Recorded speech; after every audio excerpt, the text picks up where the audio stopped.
we meet twice a month. So, and this is usually our either hearings night.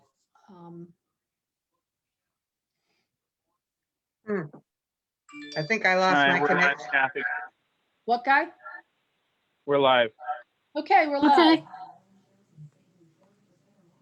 All right, I'm going to bring up the deck. Okay.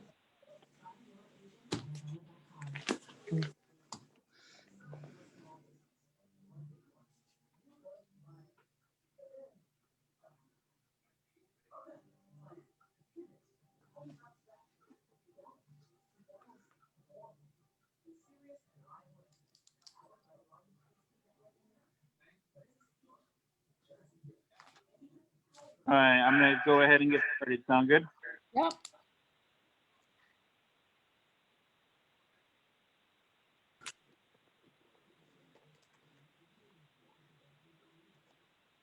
Okay, thank you everyone for joining the Springfield Neighborhood Council Board meeting for February 2nd, 2021.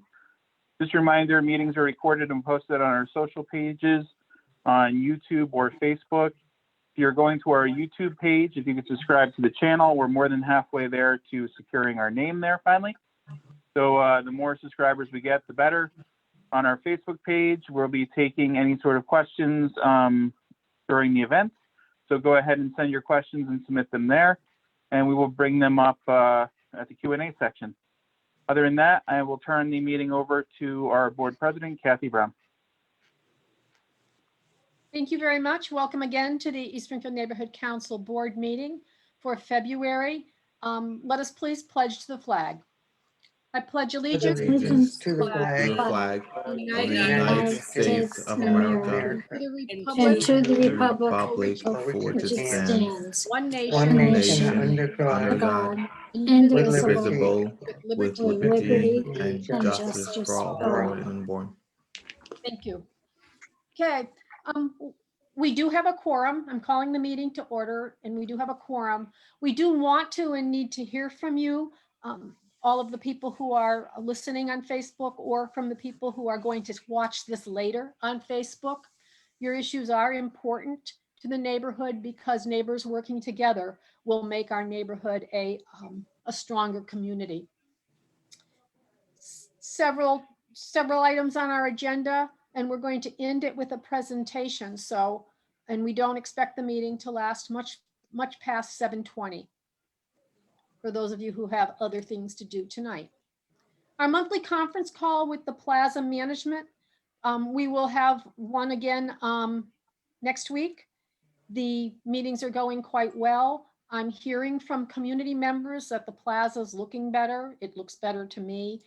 Potholes have been taken care of, lighting has been fixed, some retention ponds have been enclosed. The plowing seemed to be adequate. Well, I didn't go there today, but from the last storm, and the new plaza, the management that's been assigned by the bank has been working very closely with us as they try to pull that plaza out of the financial disarray that it was in. So I think that's all good news. Again, thank you to the community members who have been emailing me with anything we should know about the plaza.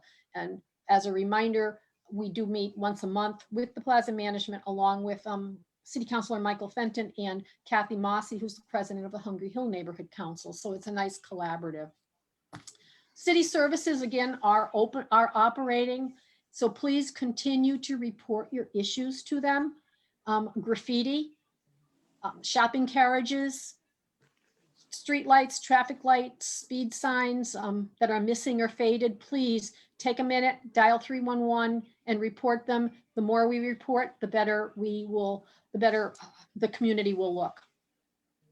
And sidewalks needing repair or replacement, get those sidewalk applications in, please, or call 311 if you're walking around and you see a sidewalk that needs to be repaired. Curb appeal is a project that the neighborhood council's been working on, and many other neighborhood councils across the city have joined together to attempt to address the whole curb appeal topic.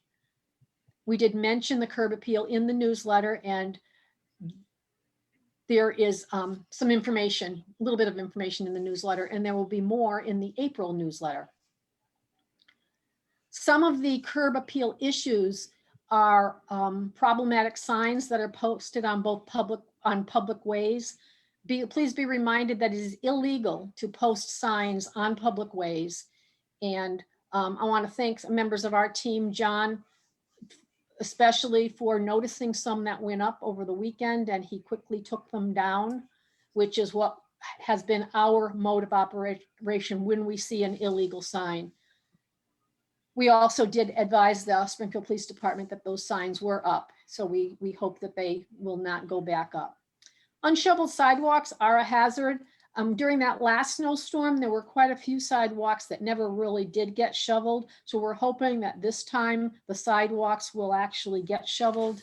And please be reminded that snow needs to be removed from a sidewalk or sanded or appropriately treated within 24 hours at the end of the snow event. And we're also encouraging you to please clear the fire hydrants. There's a fair amount of snow out there. If we have a fire somewhere, we'd like our firemen and women to be able to get to them. And when you do shovel out your hydrants, try to make sure you don't throw it on your neighbor's property. And when you plow or shovel, you cannot, in the city of Springfield, push the snow across a street. So again, there's plenty of snow out there, and we just need to make sure that it gets contained and stays and is not ending up being a problem. Guy, could you please send a Zoom link to Michael? He can't put his fingers on it, or somebody. Yeah, I'm sending it to him right now. I'm just, Okay, thank you. I just got a text. no problem. Okay, thank you. The former Serview building, everybody's probably noticed that after how many years, John? 20 years? More than that? The dilapidated building has been demolished. We're thankful to the new owners of that, Covest Group. And we did notice that they do have a for lease sign on it, or for rent. So it looks like they're gonna try to build something there for a tenant. And we do not have any clue what that could be, obviously.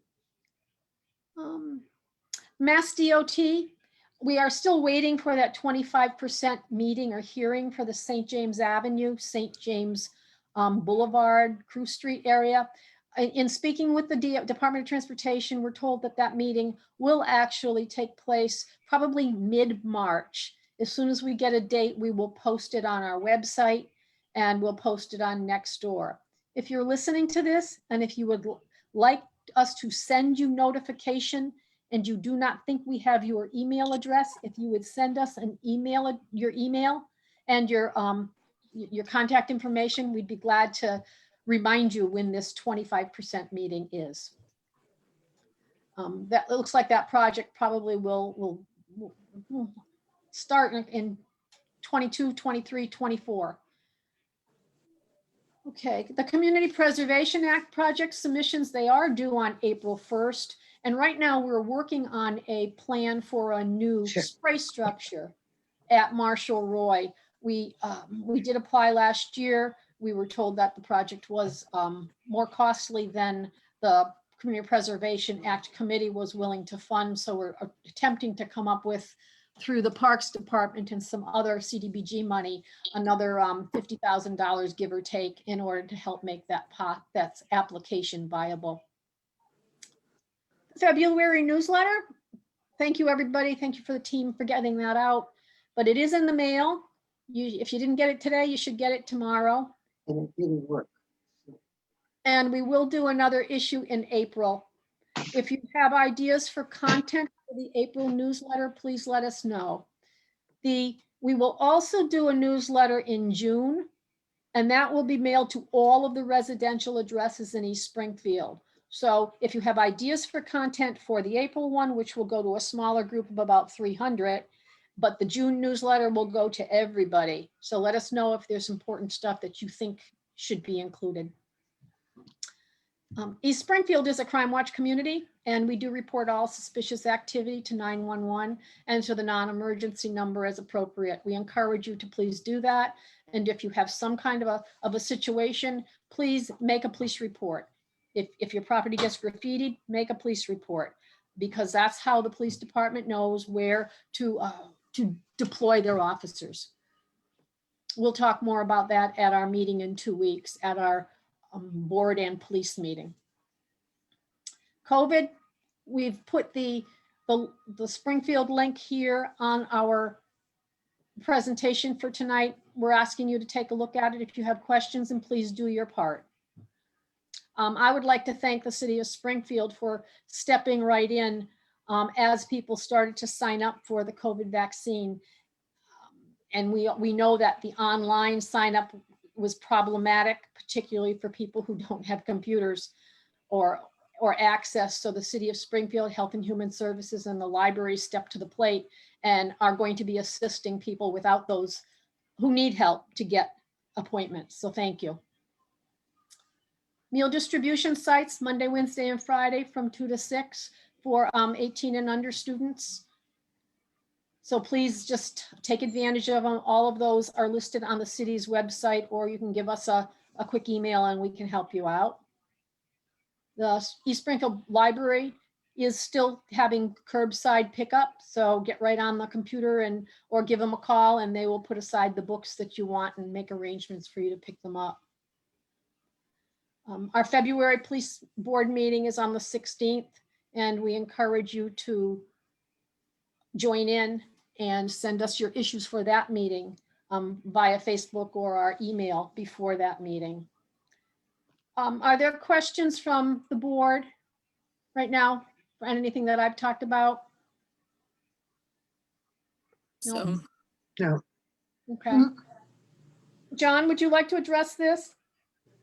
Just where we are, planning our Check Your Speed events again this year, hoping to start those up in April and have at least a month. We have a tentative date for April 8th. Location will to be determined. We're going to do a little more robust activity around this year. We're going to flyer the neighborhood in proximity of where we're holding Check Your Speed events in advance of the Check Your Speed event to try to get more neighborhood involvement, get them more active in the actual event, and maybe even offer some promotional materials. You come out, maybe you get a hat, or you get, just something in recognition for being there. And we're looking at probably doing some Check Your Speed events on side streets. The police department has indicated they're happy to support that if it can be done with LiDAR and stopping motorists, et cetera, safely. So there may be some neighborhoods where we can do that. There may be some neighborhoods where we can't. But even if we're in a situation where we can't have the police participate and do the LiDAR speed enforcement, there's a willingness to do it without that and an interest in doing it without that. We'll hold them on the side streets with, just holding the signs and trying to encourage people to drive more safely. So looking forward to kind of maybe even a little busier year this year than last year. Maybe do something even more than once per month. Okay, thank you very much. Guy, are there any questions from the people watching on Facebook for the first part of the presentation? No, and not at this time. Not at this time. Okay. Okay. Well, we'd like to, Michael Fenton, we'd like to welcome to our meeting. Thank you. Hi. Hi. Hi. Okay. So we have with us tonight two guests who are going to enlighten us. We have Greg Grafstein. He's the Chief Clinical Officer for a facility, for a business called Recovery Connection Centers of America. And we also have Mike Breyer, who is the owner of that company. And they're going to give us some background and some information about a proposal that they have for 281 Cottage Street. And this is a proposal that they need a special permit for from the city council for the proposed use. So therefore they are coming to the neighborhood council first. We're going to listen, and then we'll listen to them tonight. We're going to be asking some questions. People who are listening on Facebook, please type in your questions, Any questions that don't get answered tonight, please continue to send us your questions and we'll get back and we will get the answers for you. So Greg, do you want to start? Sure. Thank you Thank very you. much. I appreciate the opportunity to talk with you and the council and present what we're doing is doing our legwork before, as again, we're putting in the proposals now to open up the opportunity to speak and have questions to you, from you to us of what we're about and what we're attempting to do.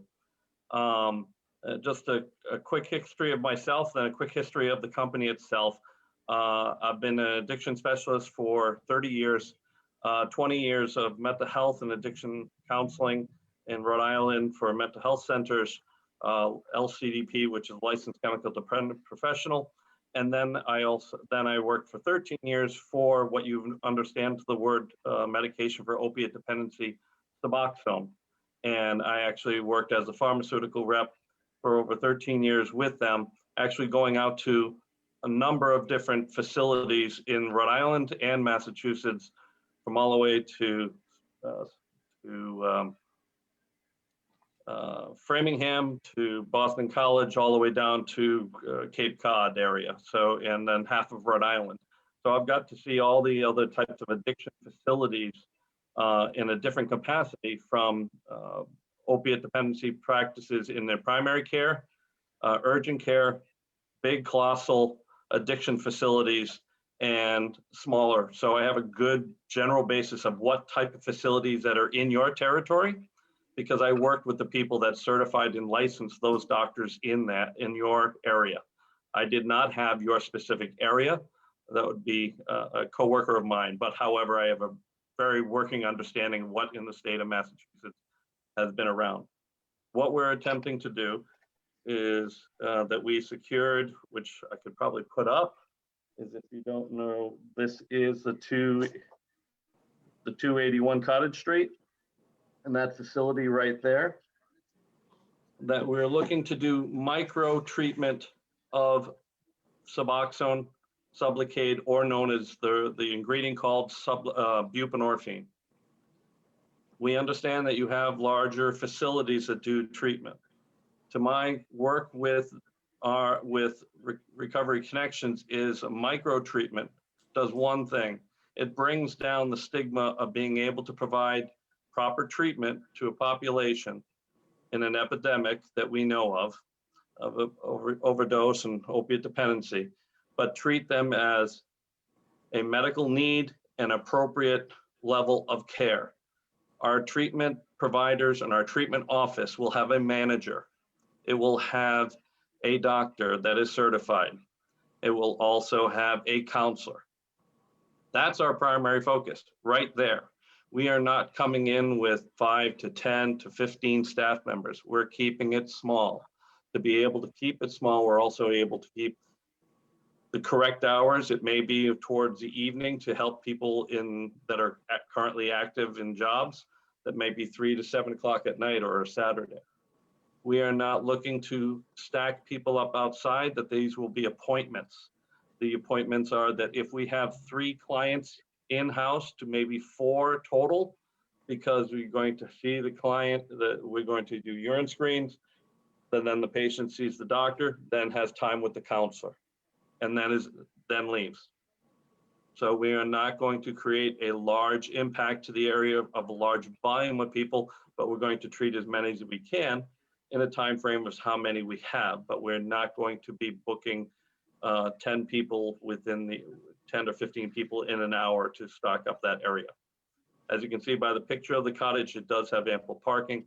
It has a period of away from the large community of any of major other businesses.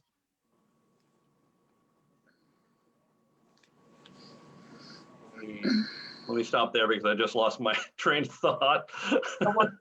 and offer, is there any quick questions right now, a path that you want me to discuss with you? Actually, Greg, let me just chime in for a second. Oh, this is Mike Breyer, the owner of Welcome. Hi, how you doing, everybody? So Hi.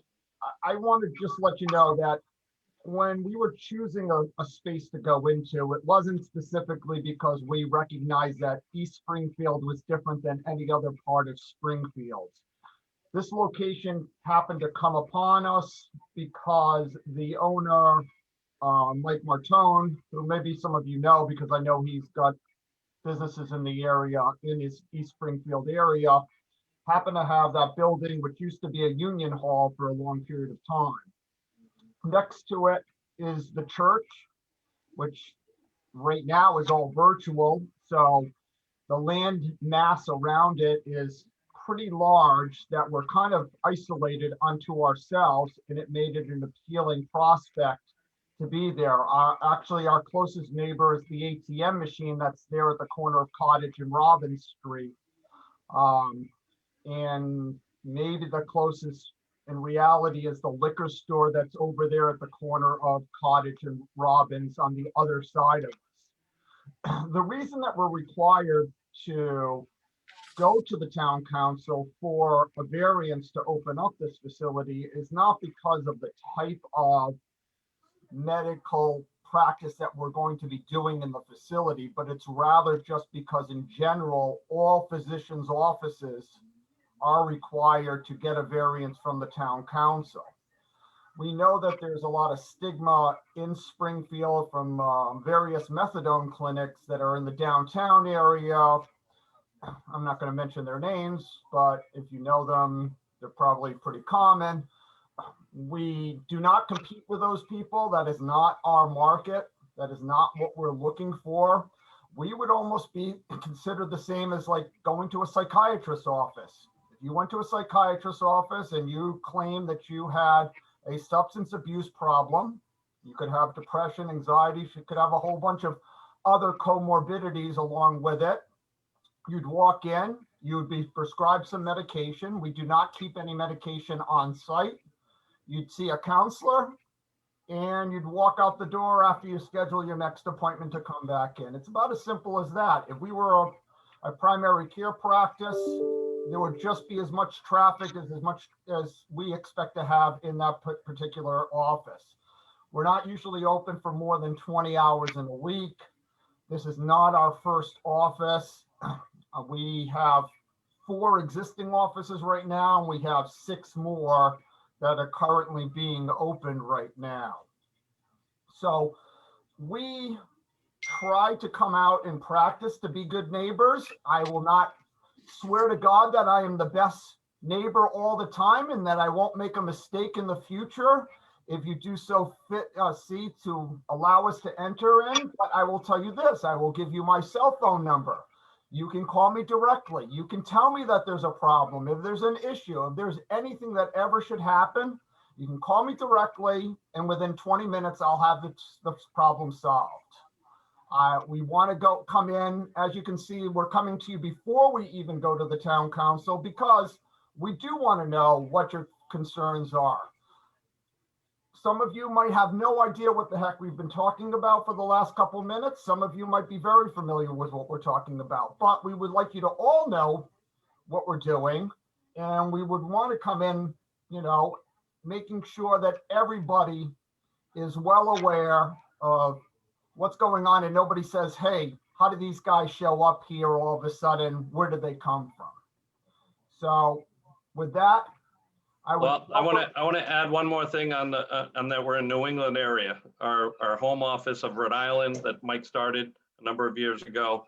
We have Attleboro, Brockton, Taunton that are currently open right now. We plan and are in the process of opening in Dartmouth, Dedham, Natick, hopefully in Springfield, and on Worcester.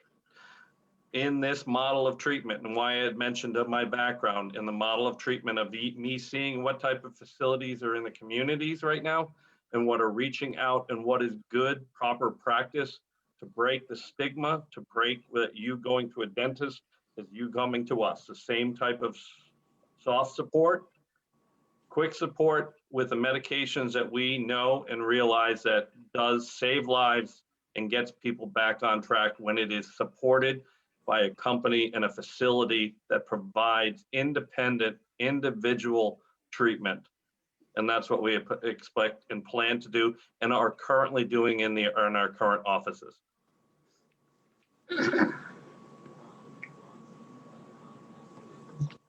Question? Are there questions from the board? So The, one question- oh, sorry. excuse me, the ATM, do you share the parking lot with the ATM? I'm sorry, I muted myself. I'll unmute. No, technically we don't share the parking lot. If you know that spot, there is so much parking there to the left of the building and behind the building, because that building, that land goes all the way down to what used to be, I believe, the dump that they've covered over, and now they have all the solar panels there behind it. Plus, I mean, first of all, we can never use all that parking that there is anyways. Well, I would never want that many people there. Uh-huh. And even so, even if there was a major snowstorm and there was 10 feet of snow and they had to move it somewhere, you still have all that open parking of the church, which wouldn't be an issue if somebody needed to park, 100 feet away just because they had to get around to the snowstorm. So I don't foresee that as an issue. Michael, can you speak to the number of clients that you would have? You're going to have one doc on board and a counselor and a manager? So usually there'll be at the most 4 patients at a time there, maybe 5. I'm not going to swear to God. Most of the time, there can't be too many at a time because there's only one doctor and one counselor. We need enough time to process people through so they actually get attention from the doctor. We're not a factory here that we're just trying to push them in and push them out. We'd like to actually give them attention. So I don't think that you would actually ever notice, other than a couple cars sitting around the building, that there's anybody there. The other thing I just wanted to point out, and I'm still under consideration of what I'm going to do, it might be that we might not even be using the front door of that building because we're constructing a bathroom at the back door. So we might actually just have it, because the parking's mostly on the side and mostly in the back, it might be easier just to use the back door as our actual front door, have people come in that way, and this way they're also off the street. Mhm. So you had said that you're not giving out any medications or any like actual med treatment. Everything's going to be a prescription and they go pick it up at like a CVS or something? That's correct. Including the Sublocade? Well, Sublocade actually shows up at the time that a patient shows up. So it gets delivered at FedEx, just like you would on any specialty medication. It's almost like your vaccine shots that you're getting for COVID, which is it shows up there and you got to get rid of it right away. So the patient shows up. If the patient doesn't show up and doesn't make their appointment, we actually have to dispose of it down the toilet. No, So not then into you the would- toilet, in a sharps container, Yeah. Right. not in the toilet. Yeah. Michael, can I ask? You said that you're not gonna be shoving patients in and out. So over a course of an hour, you might see a handful of people. So with one, I understand that with a doctor making the prescription, but for the counselor, how much time are they spending with the counselor if it's only one in the building? It depends. It's honestly, some patients are going to walk in and they're going to say, "Hey, I'm doing great. Don't really have anything going on. Life's awesome." And, it might be a 15-minute conversation. And there'll be other ones that come in and they need to monopolize as much time as possible. We don't actually put a fixed time on a patient when they come in. If they require more time because of things that are going on in their life, then we'll Right. give them the time, and that's fine. So in that instance where someone could monopolize time, I could see where there could be a bottleneck where if there are scheduled times and someone spends maybe 45 minutes with a counselor, people can get backed up. And I wonder how much space is there in the waiting room. Can you accommodate? The facility's 2,000 square feet. There's more than enough room. Plus, there's actually an extra space in the basement there that if we needed to use that. I actually have more room than I actually need in that specific space. I'm more than welcome to have anybody who's actually curious to come on in and take a look at it. I'll meet you over there and I'll show you what we're planning and showing you which rooms we're planning on what. But with COVID, it's obviously a concern because you need to keep everybody spaced out. Mhm. That's somewhat of a concern. I will tell you that in all our offices, we have infrared fans that actually are for, at least they sell it this way. They sell it to me that they kill COVID. So we actually, try to take as many precautions as possible. We still keep the 6-foot distancing no matter what. It's not an issue in the spring and the summertime when it's warmer because there's plenty of room outside. But if it's inside and we do get backed up, we will tell people to go back out into their car. And I'm not speaking specifically of Springfield. I'm just speaking specifically of other offices that are actually been around longer that have a lot more people, and we have issues at times. So we'll do whatever we need to keep everybody apart from each other. Okay. So thank you for that. Additionally, you said that you're adding a bathroom to the buildings. So how many bathrooms would you have once you're up and running? Right now, that office has 2, so it would have a 3rd. Okay. Okay. I have a question. Who pays for this? If you're only seeing 80 patients a week and you're paying for a physician and a counselor? Me? Who We have take a all- we- physician and counselor and 80 We take, people we a take week? we take all insurances. All insurances. So the Insurance pays for this? yes. So Wow. Suboxone and Sublocade is paid by a 90% or 99% of all insurances. The Tufts is the only one that that does not do Sublocade, but does do Suboxone, and we take all state insurances and primary.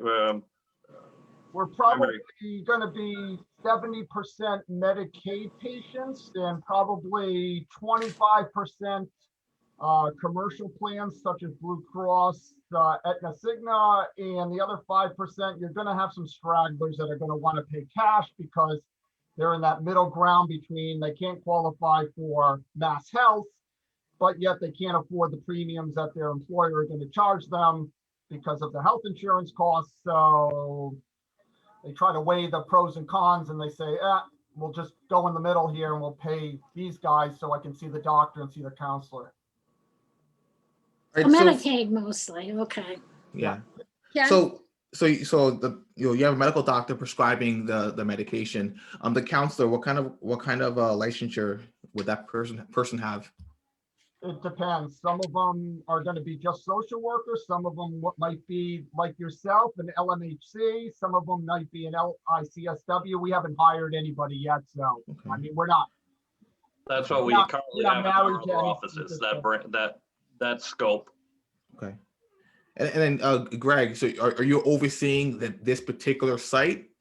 I'll be overseeing the 9 sites, so the clinical operations and the protocol, as we're also applying for CARF accreditation across the board as well.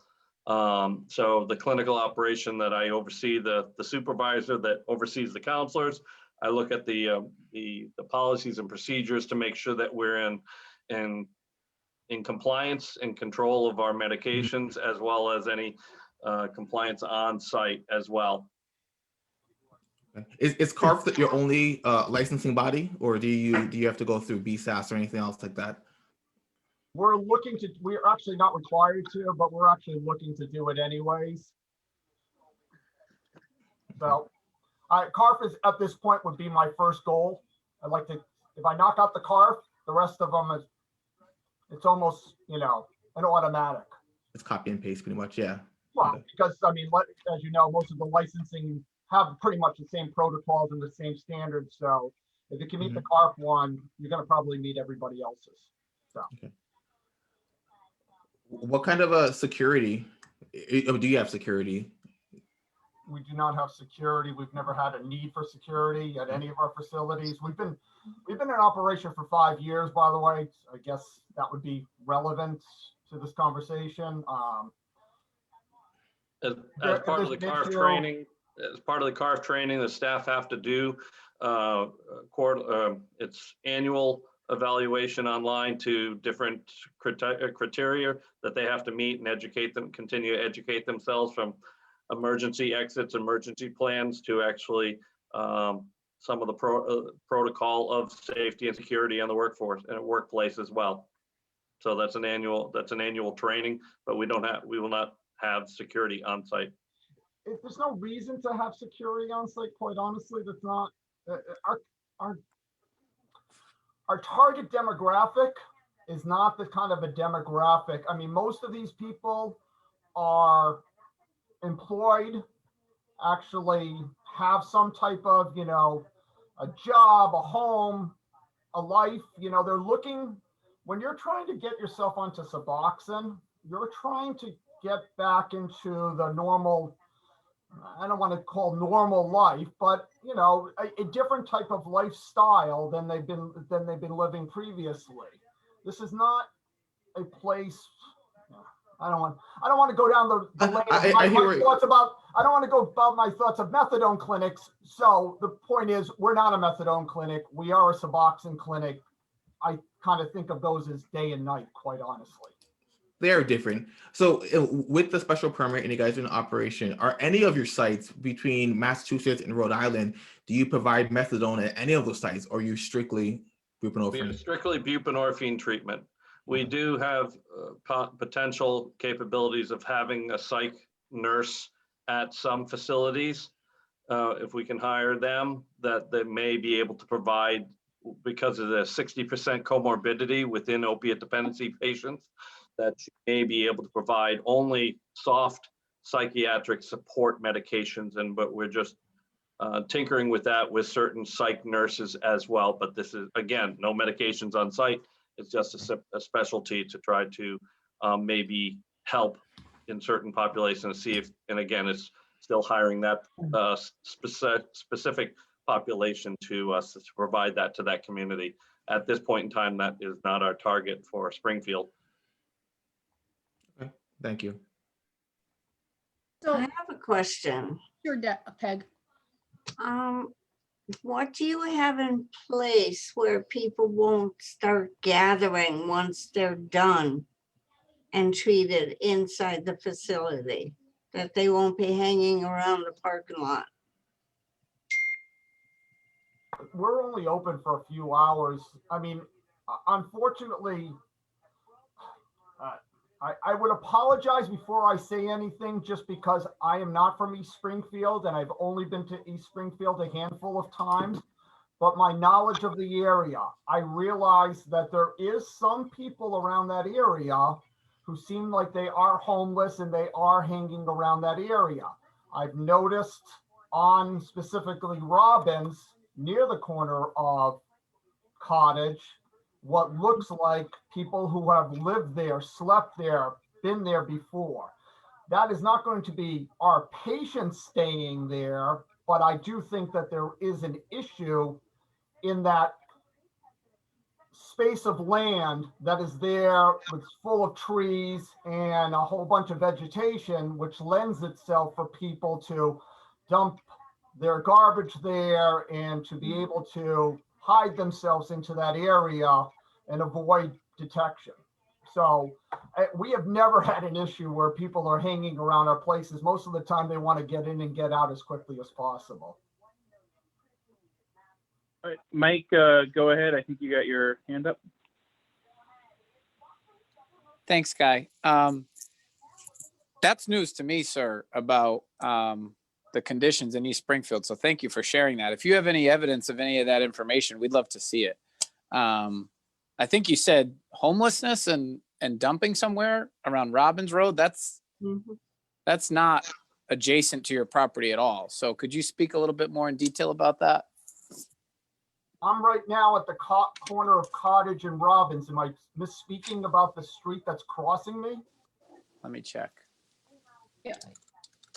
I believe you are. Well, okay, so excuse me, I didn't realize Robbins actually changes into Industry Avenue. I didn't realize that. So yeah, Robbins Street is on the other side of Page Boulevard, to my knowledge. Yeah. Yeah. Well, this is where we are.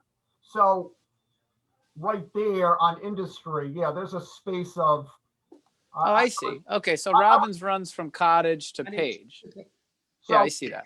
Right. in addressing Peggy's question to me, I was thinking that's what she was thinking, perhaps, of where people have been hanging out. And I'm making that assumption based on the garbage that I see in that area between, I don't even believe it's my landlord's area because I did ask him about it. I don't know who's the landowner there. And I believe it goes back into some storage spaces on Industry there. So behind those buildings there and a whole bunch of trees.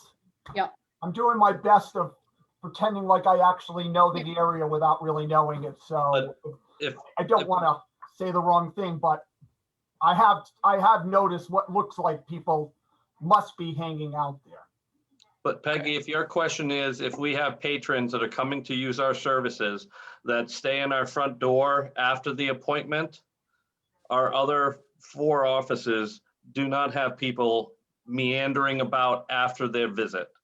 That there might be a person once in a while will have a smoke or a cigarette after, but we do not have problems with having people come into our office, then migrate out front and staying.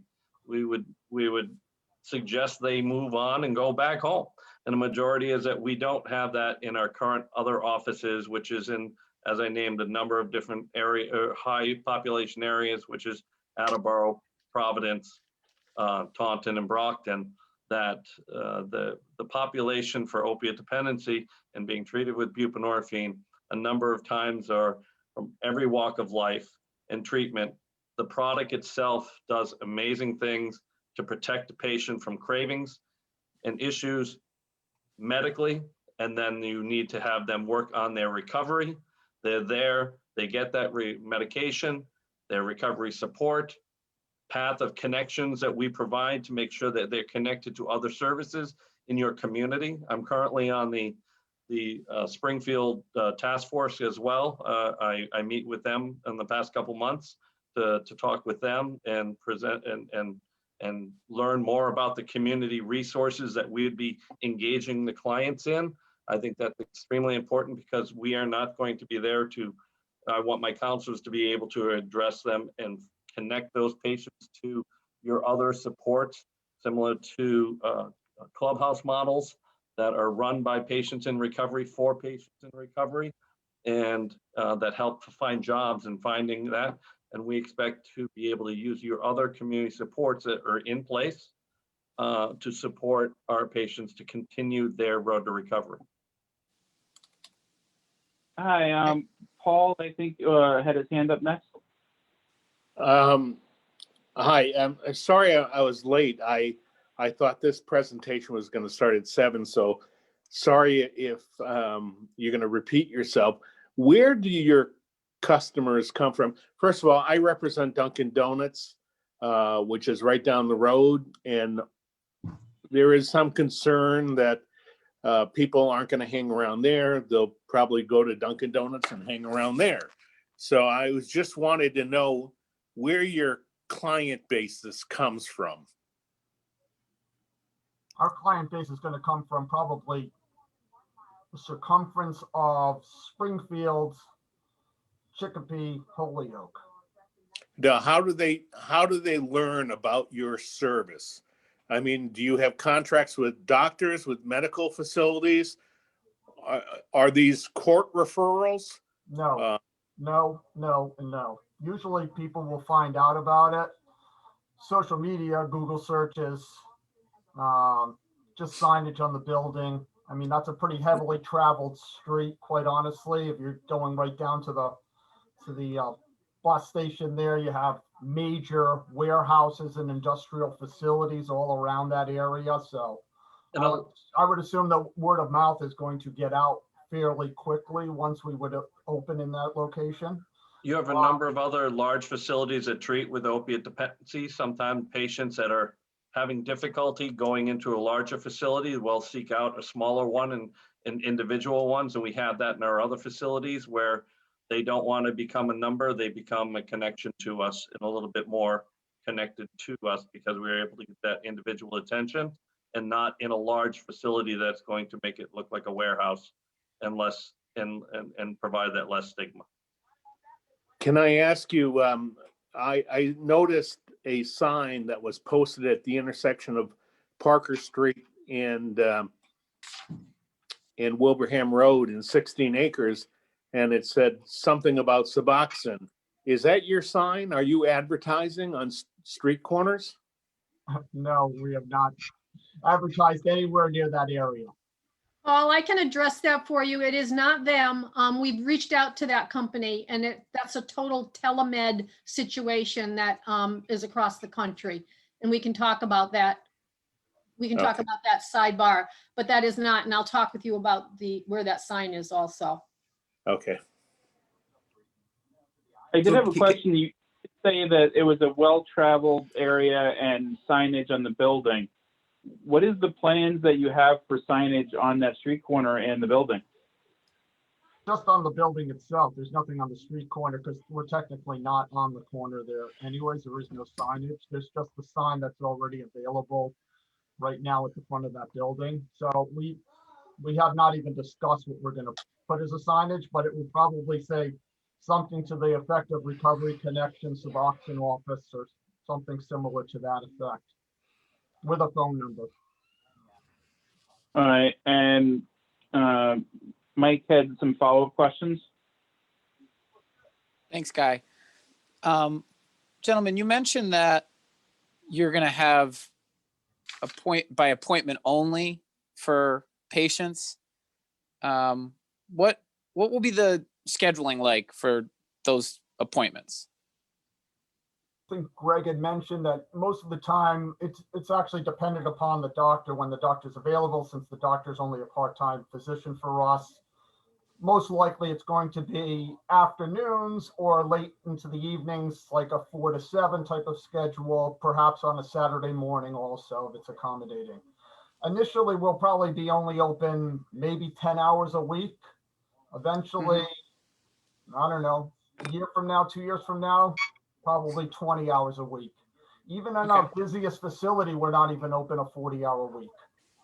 All right. And have you communicated at all with any of your other neighbors? And I know that we've got Dunkin' Donuts on the phone. I believe I received a letter earlier today from another neighbor in the area, but specifically I'm thinking about the church that you share a property line with. No, I will reach out to the pastor in the church before we actually decide to go anywhere. I know the landlord has already spoken to him and he had no objections at the time that he voiced to me, so I have no reason to Okay. be concerned about it. Okay. And then the other thing that I know you mentioned earlier was about all medical uses requiring this type of permitting. And I believe the underlying zoning district for this parcel is in the industrial park. And while I'm not familiar with every single parcel in the industrial park uses are not typically consistent with a medical office use, whether that's for Suboxone or methadone or doc in a box. And I'm just wondering if you have thought about that at all and how it fits overall into the use and the plan for the Cottage Street Industrial Park specifically. I would actually not see any conflict with, I mean, we're not industrial, so we're not impacting that. The building was not industrial previously. The building was a service business prior to us taking over the lease on it. We actually purposely thought that this was a good location because it actually is not next to lots of residential houses. Not that to say that you have no houses anywhere there. I know if I go up to Page, I'm going to find a whole bunch of people down there. And if I go all the way down to Cottage and turn off into the residential area, that's fine.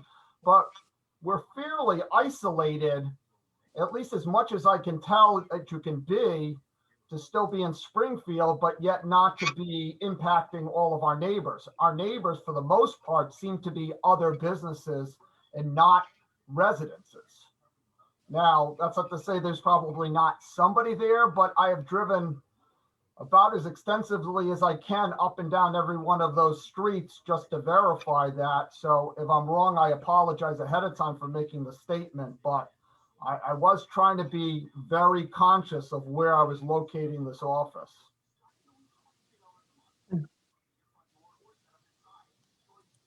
Other questions? Can you I repeat? do. Go ahead. There's an Irish club up there, right, the next block. And we have, on a Saturday, 100 kids that take dancing lessons from there. I'm wondering if anybody gave that any thought, or have they been in contact with the club? Because those kids are in and out of the building from 10 in the morning until 3 in the afternoon. If they're further down the street, first of all, I wouldn't have been aware that there was any dancing going on at the Irish club anyways. Second of all, I'm not sure how a few patients coming into our offices would impact the dancing going on at the Irish club. And if No, that, I'm if it concerned would be about and the it would- kids and if it leaving would the be a building. conflict, then I would say, okay, then if you tell me that that's a conflict, then maybe what we'll do is we won't be open on a Saturday, regardless to the availability of the doctor, if that's going to be a problem with the neighborhood. Ken, you next?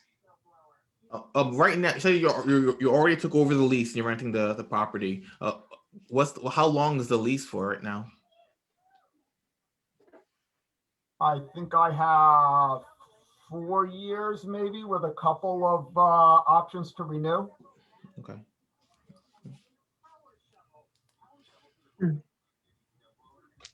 I might only have a 3-year. I don't remember, to be honest with you. I apologize. I only have 10 leases and I don't remember them all by heart, but usually they're 3 or 4 or 5 years. Okay. Landlords seem to work all the same anyways. It's almost, they're all the same. Can I ask, you said, I know you're trying to, I appreciate you coming to us and just talking to the neighborhood before you bring it to the council for the special permit. What kind of timeline are you looking like, from time of, let's say, if you were to get the special permit, what would be a turnaround for you opening your doors and accepting your first patient? 60 to 90 days after that. The place is built out already. It already has office space already built. It requires the bathroom. I don't know, 30 days for a bathroom type of thing. And it would take us another 30 days just to get proper furniture in there and equipment and everything else, and just get people up to speed and, everybody trained and educated on what's going on. And, Would the state licensure process already be completed in 90 days? There's no state licensure that's required for us to open. Actually, it's only for the city council just to grant us a variance on it. Okay. Michael, have you already reached out to potential employees, to the doc, to the counselors, to the managers? I posted up onto ZipRecruiter just to see what's available for candidates. I really haven't pursued it much further, and because I'm not so interested to start offering jobs to people until the time that, one, I wouldn't do it before we even came here, just to hear what your concerns would be. And second, I wouldn't want to really do it before I go to the town council that they grant us the variance. I mean, That makes sense. we would like to be, I understand that there's a stigma attached to the type of medicine that we practice. However, we try to go above and beyond to say, hey, listen, we would like to be working with you, not against you. I don't think that the town council is not going to grant the variance for the medical license. I don't think. That's not a guarantee. I just don't think so. But I don't want to just do it and do it behind your backs, and then you guys all say, hey, where did that show up all of a sudden? Nobody told me about that. How come I didn't know what was going on here? I don't like to work like that, because that's just not a good way for me to create a long-term relationship with the people of Springfield. I like to be here for a while. I'd like to actually do some good for the community. I mean, I won't say that I'm totally altruistic, but I didn't start this company to be a money grubber, entrepreneur. I've done that in past life, but this is not the reason I started this. This was really my midlife crisis that I came upon, that I said, you know what? I really would like to know that when I die, I've actually done some good in this world and helped some people. And if I can make a couple bucks and get a paycheck out of it, hey, even better. But honestly, I live vicariously through patients' results and people's happiness more so than I get any joy from anything that's in my checkbook because of it. Well, Michael, we definitely appreciate you coming to speak with us. I don't think I sense any kind of a stigma being attached to these questions. I think we do. It's the same process for any business asking for special permit. We appreciate you. I think all the questions are really just to learn more about, at least for me, learning more about your organization. I mean, I work at a co-occurring program, and a lot of my patients, in fact, are on MAT and buprenorphine and on methadone. So I don't think there's any stigma that's really No, being. I know, but I'm just saying in general. I mean, this is not the only community I have to go to and Right. you're in front of. I'm just saying in general, I would rather be the good neighbor as opposed to the guy who just opens up a business and says, hey, guess what? I'm here. And you guys all say, it would have been nice to say hello before you actually opened up the door just to make sure that we Right, all, so- I mean, you tell me you have a problem, I'll say to you, here's my position. Let's try to work it out and go from there and make it all work for each of us. Right. So yeah, so we appreciate you coming. I think this is just us getting information and asking general questions, like signage and hours and things like that. And we appreciate you guys coming. I think we're all very appreciative of you taking time to come to us first. That is good practice for sure. Right. I have a follow-up question. So for the recovery of the patients, what is the average time that they would come see you before they are recovered in the program? So you're asking me, when did we cure opiate dependency? So Well, asking, yeah. that'd be like asking an alcoholic, when are they no longer an alcoholic?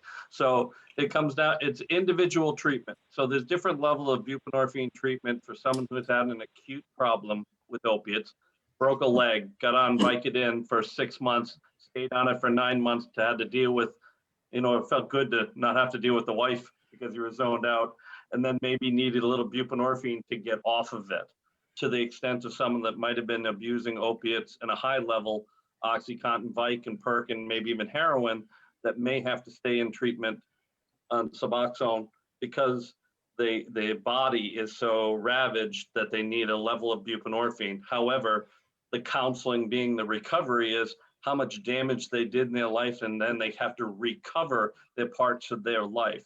So it's individually, we all need counseling and supports from some people.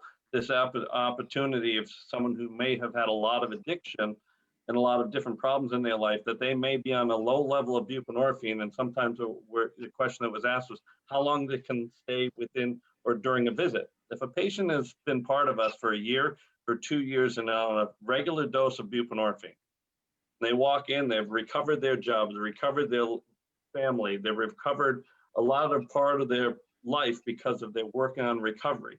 And they see the doctor quickly for that script, but they sit with the counselor to work on others, that they're at a good maintenance level of care, that they may not come through, they may come through our facility rather quickly because they've been in recovery, but they still need to see a doctor for that buprenorphine script.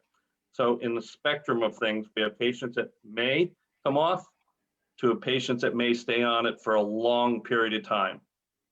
Okay. Does that answer the question, Guy? Yeah, I think so. I just, I know sometimes, people just continue to be on these programs for years and years and years. And when there was recovery in the title, I didn't know if there was how often do they actually recover and don't have to continue going for treatment? I would hate to give a percentage. I mean, there are some people that happens to, but honestly, I can tell you, even the people that we think have recovered, sometimes they show up back in our office a year, 2 years, 3 years later. So the truth is, you don't know the answer to that question. I don't want to vouch for the answer to that question because quite honestly, there's nobody out there who knows the answer except the person himself Yep. or herself who has to deal with, the problems that they have to face in life. Do you have any other questions from the Facebook stream at this point? No, they ended up, the question got answered through the normal course of questions. Okay, thank you. Anybody have any other questions right now? No. Greg or Mike, any last comments? Yeah, the last comment I just want to make is if we do open up there, I don't want this to be the end of the conversation. I would say to you that we're going to be available all the time. I would like to actually be allowed to just be able to watch these because I find them informative, if nothing else. I have to say I'm impressed at how good you guys are vigilant about signs being posted around the town that are posted up illegally. I can't even think of another town that does that so well. But I would like, if issues come up, you can feel free to address them to us and we will try to take them, and deal with them right away so they don't become issues that simmer. And thank you very much for this opportunity. Okay, well, you are welcome. Thank you. Okay. Okay. We'll be back in touch with you. If you think of anything else we need to know, Michael and Greg, just, you know how to get a hold of us. And you're certainly welcome. We're on this, our Facebook, the first and third Tuesday of every month. Right. So everybody's welcome to come. I already put you on my like. Okay. And if that being said, what I'd like to do is close the meeting. If the board people, and others want to hang on for a few minute chat about some other things, that's fine. But last call for questions. Okay, then Mike and Greg, thank you very much. We appreciate you coming by. Thank you. Okay, Thank you. bye-bye.